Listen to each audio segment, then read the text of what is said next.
medicine cupboard. I can't help but remember what Mamma thought about all of this. My mother and father fought about everything, but the way I feel about Burleigh and Wyn came up often. She should put the house first, Eloise, Papa would say. Vi will be caretaker of this place when she's grown. Burleigh will choose her. I'll pass on the key when I'm ready, and His Majesty will certainly approve of the arrangement. You know the King's always taken an interest in Vi. This is who she's meant to be.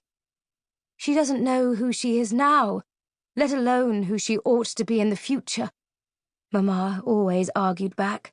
And how will she ever sort herself out if you keep her tethered to Burleigh House and never let her be with ordinary children? Wyn keeps her company. He is not an ordinary child. They go on and on like that, in endless circles, arguing behind closed doors. Perhaps they didn't know Wyn and I sat outside listening, or perhaps they were past caring. But now all the fighting has come to an end, and Mamma's off in Switzerland, planning her second wedding to some foreign baron. Wyn, I sit up and look at him. I need to know that all this is worth it. I need to know that no matter what I've lost it for the greater good. Yes, he says, all untidy sandy hair and serious grey eyes. Do you think I'll be a good caretaker for Burleigh House? Wyn doesn't answer. He fixes his gaze on the blanket of ivy still covering my bed, except for the conspicuously empty space around him. A good caretaker puts her house first, I say, half to myself. Always? Wyn asks.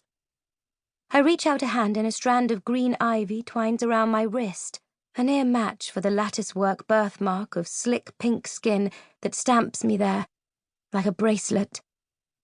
Always. Papa says so. A good caretaker puts her house before king, before country, before family, before her own life, even. But what if you change your mind? Now that is unthinkable. Mamma may leave. I may grow up. But the one thing that will never change is my resolve to serve Burleigh House. My father, George Sterling, is a perfect caretaker. And in the rare moments when he's at home, he sees to it that I learn my place. That one day I'll follow after him, the best caretaker England has ever known.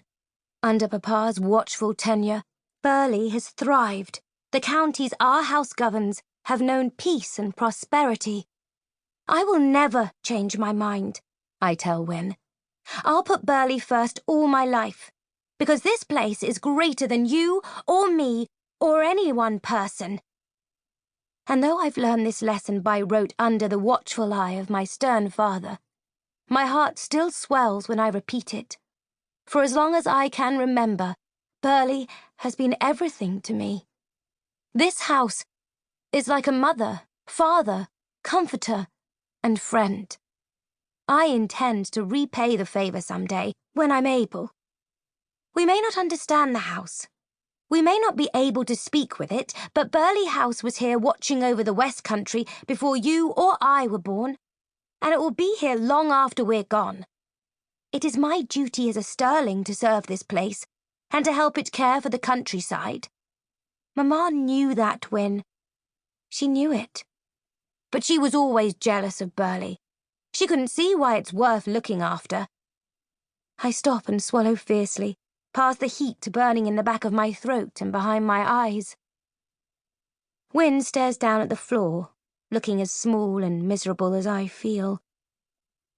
And what about a good house? He asks after a long silence.